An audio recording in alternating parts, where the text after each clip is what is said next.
ne mën na ko dugal ci reddition des comptes gis nañ si également yeneen cas gis nañ cas Birama Manga ak ñoom it seen yow en tant que acteur société civile jàpp nga ne li ni mel procédure bi dëppoo na ak yoon am déet. Yaxya dafa wax lu am solo ne dans une démocratie la liberté elle est fondamentale parce que la liberté elle permet l'émancipation des populations, elle permet effectivement elle permet que les gens s'expriment, elle permet que les citoyens effectivement ñeme li ñuy def ñeme li ñuy wax mu waxaat beneen affaire boo xamante ne toujours bu ñu amee problème c'est-à-dire Sénégal on a l'habitude de dire oui le Sénégal est une grande démocratie. Je ne suis pas d'accord avec ça. Pourquoi? Parce que à la veille de chaque alternance il faut vider un contentieux, c'est-à-dire les politiques dañuy hériter ay situation yoo xamante ne ñoom ci seen élément de langage u campagne électorale jëloon nañ ci defoon nañ ci ay engagement pour ne effectivement ñun bu ñu yoree nguur gi nii ak nii lay demee ñu yegg si effectivement ñu gis ni que effectivement lii su ma ko defee xëy na politiquement ce n'est pas bien pour moi mooy li mu wax c'est-à-dire utiliser la justice comme une arme. Je ne dis pas que c'est effectivement ci li am actuellement lool la mais il est important ñu dellu ci ay mbir yoo xamante ne c'est très simple. waa CENTIF dañu gis ni qu'il y a un virement frauduleux jóge ci compte Tahibou Ndiaye dem ci compte Farba Ngom. Trésor moo defal Tahibou virement. Le Trésor c'est une institution de l'État du Sénégal, une institution bien organisée. Donc il y a une traçabilité boo xamante ne xaalis bi Trésor la jóge dem ci Tahirou Sarr jóge ci Tahirou Sarr dem ci Farba. Mais Trésor dafay fay sur la base de factures claires dafay am ay éléments yi nga xamante ne mooy c'est bon à payer mais qui a payé, qui a demandé à la Trésor au Trésor de payer Tahirou Sarr. Tahirou Sarr a effectué quelle activité? Ban commande de l'État, ban commande publique la Tahirou Sarr def ba ñu war ko fay. Pour moi ci dispositif bi ci puzzle bi am na ay nit ñu manqué ñoo xamante ne waroon nañ leen ci citer. Qui arrête Farba doit arrêter Tahirou, qui arrête Tahirou doit probablement arrêter celui qui a commandé, parce que Tahirou dans ce cas c'est un prestataire qui a gagné un marché pour defar dara kenn xamul tali la kenn xamul bâtiment public la kenn xamul école la kenn xamul lan la. Les citoyens doivent savoir fan la xaalis boobu nga xamante ne sénégalais yi ñoo ko cotiser dénk ko Trésor mais xaalis boobu lan la tabax, c'est-à-dire ba nii xamuñu lan la ñu liggéeyloo Tahirou Sarr. On doit savoir lan lañ liggéeyloo lan la état bi fi nekkoon liggéeyloo Tahirou Sarr. Ça c'est important. Beneen affaire bi mooy rafetlu na le fait que Farba Ngom def ay concession mooy dinaa dem jëli sama convocation dinaa dem wuyu ju justice. Loolu c'est important dans l'apaisement de la tension sociale. Gisoon nañ temps yële il s'est rendu au Fouta auprès de ses militants mu poser un acte politique que Ousmane Sonko avait posé quand il était dans la même situation, même bu fekkee les deux profils ne sont pas les mêmes. Ousmane était un opposant qui se battait, qui a été victime d'un certain nombre d'injustices et les populations se sont mobilisées pour lui. Et à un moment il a trouvé le moyen de se rendre à Ziguinchor auprès de ñi nga xamante ne jàpp na ni foofu mooy base politique am nekk fa effectivement et les gens se sont érigés en bouclier pour effectivement duñ fa mën a yegsi et Farba a procédé par mimétisme bu fa taxawoon on aurait problème bi dinañ ko jox un contenu ethnique te loolu baaxul ban taxawaay la sénégalais yi war a am dans ce cas de figure là ban taxawaay c'est-à-dire il faut que ñu jël li nga xamante ne lépp mooy li nga xamante ne moo def suñu cohésion sociale parce que la politique est vicieuse mooy j'ai une communauté ma communauté que j'entretiens entre guillemets ou bien qui s'identifie à moi d'un point de vue idéologique wala maay seen maire maay seen député il ne faut pas aussi li nga xamante ne moom la ñu am comme héritage en termes de cohésion sociale ñu yàqu ko parce que effectivement la politique nous y mène c'est pourquoi il faut en appeler à la lucidité des acteurs politiques dafa am loo xamante ne ñun waruñu ko nangu léegi maintenant la question qu'il faudrait se poser mooy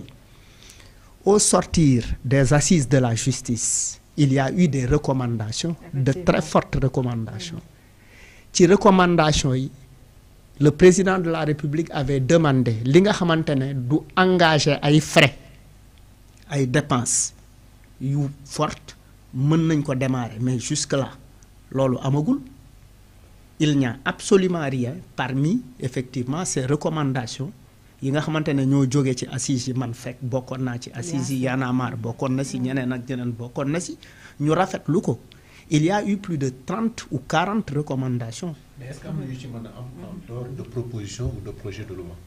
Non, pour man quand l'État a voulu se débarrasser du CSE, il a organisé, il a créé les conditions de s'en débarrasser. Quand il a voulu dissoudre l'Assemblée, il a créé les conditions parce que effectivement d'un point de vue politique soxla woon nañ ko pour asseoir leur électorat pour gën a defaraat seen toogaay loolu kenn mënu ko bañ mais ça c'est pour le parti c'est pas pour les citoyens.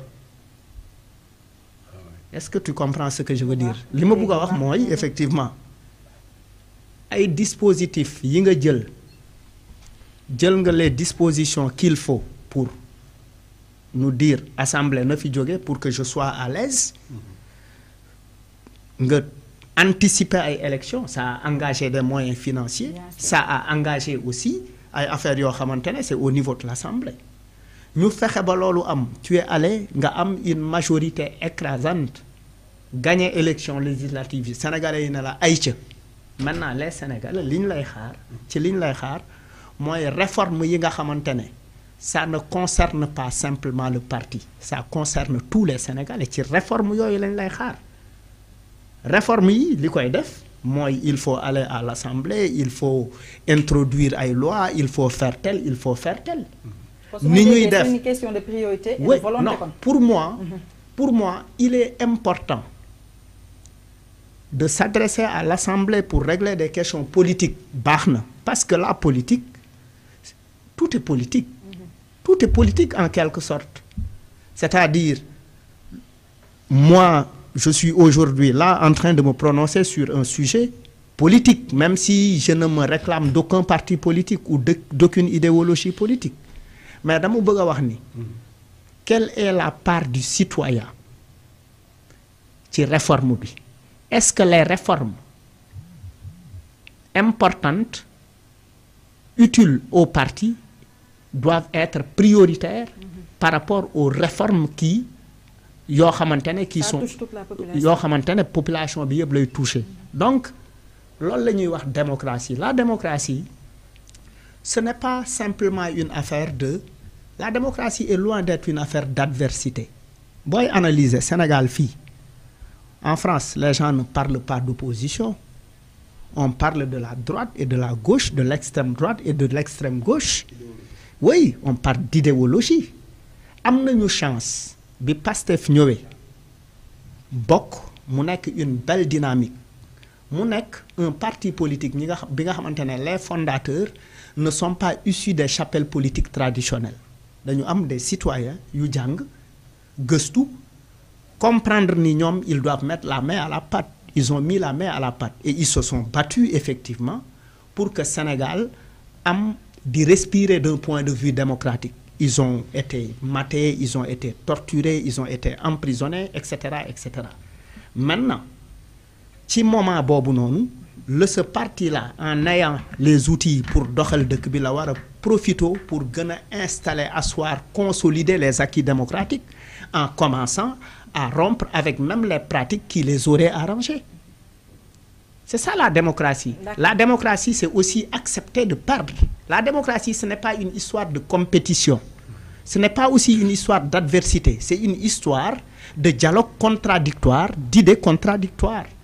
Et ça, comment lépp loo ci def rek da nga ko war a def pour que tu ne sois pas reprochable ëllëg. Reprochable ëllëg mooy lan mooy perpétuer les mêmes pratiques. Perpétuer les mêmes pratiques, c'est utiliser ce qui constitue le socle de notre démocratie, le socle de notre vivre ensemble, nga utiliser ko à des fins politico-politiciennes. Ok, d'accord. Mais fi nga nekkoon léegi ci wàllu réforme yi yow en tant que acteur société civile yan jéego ngeen def wala alerter pour que ñu jël en compte réforme yi nga xam ne du moins proposition yi nga xam génnoon na ci assises yooyu. À mon niveau, je n'ai fait aucun effort. Je n'ai fait aucun effort. Je suis comme tout le monde. J'attends de voir qu'est-ce qui va se faire. Parce que pour moi, il faut aussi donner un peu de temps à l'État pour mu miin institution yi parce que jàpp naa ni ñi fi nekk ay nit ñu bees lañu et puis ils vont manager avec leur manière en tenant compte aussi des principes fondamentaux qui nous gouvernent pour man et des principes fondamentaux sur lesquels ils se sont appuyés pour nous convaincre pour nit ñi wooteel leen. Dafa am loo xamante ne parce que il y a un nouveau type aujourd'hui de militant qui est né. Dama gëm ni quand on vote pour un projet, on vote pour ses avantages et on vote pour ses contraintes. Et c'est le moment de procéder à l'éducation civique de la population. Par exemple, quand il y a eu l'histoire des Jakartamen, les gens se sont mobilisés parce que sur la base de oui, ils constituent un électorat. Donc le fait qu'ils constituent un électorat puissant peut être une entrave pour empêcher, peut entraver l'État par rapport à certaines décisions yi État bëgg a jël. Maintenant, l'attitude politicienne, c'est de se dire, si j'applique la loi, je perds un électorat. Alors que leer na la ni yow décision bi nga jël moo baax ci dëkk bi pourtant. Tegoo ko en pensant, en étant dans les schémas de oui, il y a une prochaine élection qui va arriver, je dois faire attention, sinon je vais perdre les Jakartamen. Et pendant ce temps, ils continueront de mourir sur les routes. Hein? Pendant ce temps, dinañu def ay accidents. Pendant ce temps, effectivement, dinañ nekk ci insécurité, etc., etc. Il faut que nos États ou nos autorités soient audacieuses et courageuses. Courageuses, am fit mooy lan mooy les réformes am na ay dogal yooyu jël quel que soit leur caractère impopulaire il faut les oser. même bu fekkee ñëpp ànduñu. oui da nga koy ñeme sañ ko dafa mel ne nit ñi nekk ci koñ bi fii ñu ne fii alentouru jàkka ji la ñu ne alentouru jàkka ji à côté il y a un bar ñi fi saw yëpp. ñi jóge ci baar bi dañuy ñëw saw ci kanamu jàkka ji imam bi jël décision ne effectivement il faut que ñu xeex affaire bii nii naankatu sàngara yi ne imam boo taxawee boo ñu teree fii dinañ la waxal fi nga jaaroon démb li nga defoon et cetera et sur la base de ça pour protéger sa bopp ton intérêt personnel tu sacrifies tout un peuple. Et tous ces disciples qui doivent venir prier dans la pureté et dans la propreté. Il ne faut pas... Pour moi, on a une chance. Parce que nous avons des jeunes qui gouvernent aujourd'hui et qui sont nés après les indépendances. Ils ne doivent pas gouverner comme des vieux. Ils doivent gouverner avec leur époque. Gouverner avec sa époque. Sa époque, il y a une forte majorité qu'on n'entend pas dans les médias qui sont très d'accord pour que la rupture s'opère. mais il faut en profiter pour amener ces populations. Parce que la rupture, ce n'est pas simplement créer le développement. Le développement, oui, nit ñi am lu ñu lekk, am lu ñu naan. Si les gens ne sont pas bien éduqués, sans éducation, on ne peut pas nous développer. Tant que les populations yi gën a nekk au niveau le plus bas en termes d'éducation, tant que les populations engagé wuñ leen, éduqué wuñ leen, yar leen, indi leen ci li nga xamante ne moom mooy comprendre loo leen qui est le citoyen. Lan mooy ay wareefam, lan mooy ay lan lañ koy tere. lan moo ko war ak lan moo ko warul. Tant que le citoyen ne le comprend pas, on ne peut pas prétendre à un quelconque développement. D'accord am na solo. Alors ñu wéy ni ba tey rek Yaya, je pense que tu as suivi affaire u Pape Sané bi nga xam ne jotoon na génn le vendredi dernier ak yi nga révélation yi nga xam ne def na ko entre guillemets actuellement moom sax ñu ngi koy entendre nga gis déjà li ma waxoon sur le plateau. Je sais pas, je pense que suivre nga waaw li ma waxoon ci le plateau est-ce que jàpp nga déjà moom li mu jotoon wax ci sur le plateau infraction am na ci wala amu ci laataa ñuy ñëw. aucune infraction. En plus génn na lu mu doon wax ci journal bi et tout pour man wootee. Mais il faut dire que tamit amul totalement ressemblance entre li mu doon wax ak li nekk ci journal bi. En tout cas y a aucune infraction tuddul tur. waaw sur lan lañ koy toppee diffamation wala lan tuddul tur. Mais je voudrais avant tout revenir sur Maral lu mu doon wax. Rapidement par rapport à la démocratie. Effectivement, il y a eu des assises l'année passée. Il y avait eu aussi des assises en 2012. Juste après l'élection Macky Sall. Il y a eu des assises, Macky Sall jël ko dugal ko ci suuf table bi ranger ko ci tiroir. Pourquoi mu ranger les conclusions de ces assises? Parce que politiquement ça l'arrangeait pas. Aujourd'hui, ces assises-là, effectivement, politiquement, peuvent ne pas arranger le pouvoir en place. Pourquoi? Je donne un exemple très simple. Soo jëlee nga wàññi le pouvoir du parquet en matière judiciaire exécutif day perte doole parce que y aura une égalité des citoyens aussi bien nga nekk ci opposition bi nga nekk ci pouvoir bi. Si le parquet est indépendant dafay am doole. Dans notre constitution il y a un article 90 qui dit que les magistrats de siège kenn mënu leen déplacer sans leur consentement. Pourtant quand tu vas dans la loi organique qui régit le statut des magistrats, sur la base de nécessité de service ak intérim, on peut déplacer comme on veut les magistrats. Donc c'est pas la faute des autorités politiques. Si, ils ont tous les moyens aujourd'hui, sur la base d'un projet de loi, de modifier ces lois-là. Ils ont tous les moyens. C'est le courage qui revient. C'est la raison pour laquelle la dissolution de l'Assemblée nationale était certes, quand ils ont voulu dissoudre CSE et HCCT, CSE, j'étais pas d'accord. Parce que soo jëlee du point de vue international et géopolitique, ONU, CSE relaie la ci gestion environnementale et économique à l'échelle internationale. Mais quand même, quand ils ont voulu ça, ils ont eu des moyens politiques pour le faire. Mais revers aux médailles du moyen, aujourd'hui, ils ont les moyens, encore une fois, institutionnels, pour modifier toutes les dispositions institutionnelles ou juridiques. Parce qu'il suffit d'un projet de loi adopté, dugal ko assemblée, ils ont les moyens pour voter ça. Donc s'ils ne le font pas,